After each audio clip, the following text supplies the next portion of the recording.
ফেলে দেওয়া জিনিস দিয়ে মজাদার এই ভর্তার রেসিপিটি একবার বানিয়ে দেখুন, কখনোই আর এই শাক পাতাটা আপনি ফেলবেন না। তো যে ডাঁটাটা আমরা কিনি না, ডাঁটার যে শাকটা থাকে এটা অনেক ক্ষেত্রেই কিন্তু একটু বাতি টাইপের থাকে। তো অনেকেই কিন্তু আমরা শাকটা ফেলে দিই। এই শাকটা ফেলে না দিয়ে এভাবে একবার জাস্ট ভর্তাটা বানিয়ে দেখুন না, সবাই তৃপ্তি করে খেয়ে নেবে আর আপনারও ভীষণ পছন্দের হবে। তো শুরুতেই শাকটাকে একটু কুচি কুচি করে কেটে খুব ভালো করে পরিষ্কার করে কড়াইয়ে দিয়ে দিয়েছি। সাথে বেশ কিছুটা কাঁচামরিচ আর একটা রসুনের অর্ধেক কোয়া দিয়েছি আর একটা পেঁয়াজ। তো কিছুক্ষণ ঢাকনা দিয়ে একটু জাল করে নিচ্ছি। প্রথমেই লবণটা অ্যাড করে দিইনি, যে বেশি পানি উঠবে।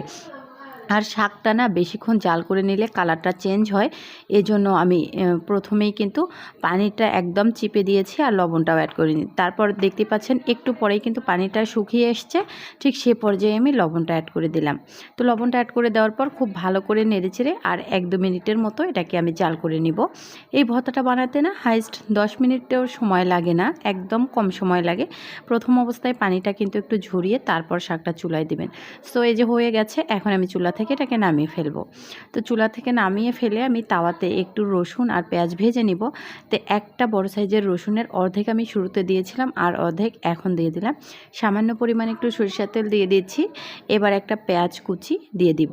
রসুন আর পেঁয়াজটাকে ভেজে নিয়ে ভর্তাটা বানালে হবে কি, বেশ কিছুক্ষণ ভর্তাটাকে সংরক্ষণ করতে পারবেন। আর এখন যেহেতু একটু হালকা গরমের দিন, ভর্তাটা বেশিক্ষণ থাকবে না। এভাবে বানিয়ে নিলে আপনি 2 দিনও খেতে পারবেন। তারপর শুকনো মরিচটা আমার আগে থেকে ভাজা ছিল। এখন সামান্য একটু লবণ দিচ্ছি। লবণটা কিন্তু পরিমাণ বুঝে দিতে হবে, আগেও কিন্তু লবণ একটুখানি অ্যাড করেছি।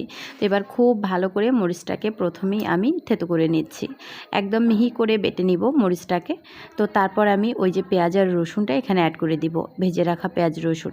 এইভাবে না একবার একটু ভর্তাটা বানিয়ে দেখবেন ডাঁটা শাকের, দেখবেন সবাই পছন্দ করে খেয়ে নেবে। চাইলে এখানে 2-1টা চিংড়ি মাছও অ্যাড করতে পারেন। তো তাতে কিন্তু ভর্তার টেস্টটা আরও অন্যরকম হবে, সেটা অন্য একটা টেস্ট এসে যাবে। তারপর এখন শাকটাকে দিয়ে দিচ্ছি। আমি পেঁয়াজ মরিচটাকে খুব ভালো করে বেটে নিয়েছি, এখন শাকটাকে বেটে নেব। যাই হোক, রেসিপিটা যদি ভালো লাগে ইউটিউব ফেসবুক যেখান থেকেই দেখেন না কেন আমার পরিবারে যুক্ত হয়ে যাবেন। সম্পূর্ণ রেসিপি দেখার পর যদি মনে হয় আপনার একটু ভালো লেগেছে, প্লিজ একটা হলেও লাইক কমেন্টস অথবা শেয়ার করে দেবেন। আমি খুব মিহি করে শাকটাকে বেটে নিলাম। শাক আমার এমনিতেও পছন্দের একটা খাবার, তারপরেও আবার ঝাল ঝাল লোভনীয় এই ভর্তা, সব মিলে জাস্ট অসাধারণ লেগেছিল আমার কাছে। একবার হলেও প্লিজ বানিয়ে দেখবেন। এটা বানিয়ে নিতে কিন্তু খুব বেশি সময় লাগে না, 7 থেকে 8 মিনিটের ভিতরে এটা বানিয়ে নিতে পারবেন। আর খুব দ্রুতই এটা বানিয়ে নেওয়া যায়। তো ডাঁটা কিনলে কিন্তু শাকটা আর কখনোই ফেলবেন না, যতই পাতাটা একটু বাতি টাইপের হোক, এভাবে একবার বানিয়ে দেখবেন, দুর্দান্ত একটা টেস্ট পেয়ে যাবেন।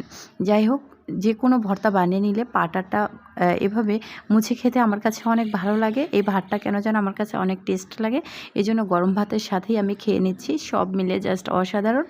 যাই হোক, এতক্ষণ রেসিপিটা দেখার জন্য সবাইকে অসংখ্য ধন্যবাদ। ভালো থাকবেন, সুস্থ থাকবেন। আল্লাহ হাফেজ।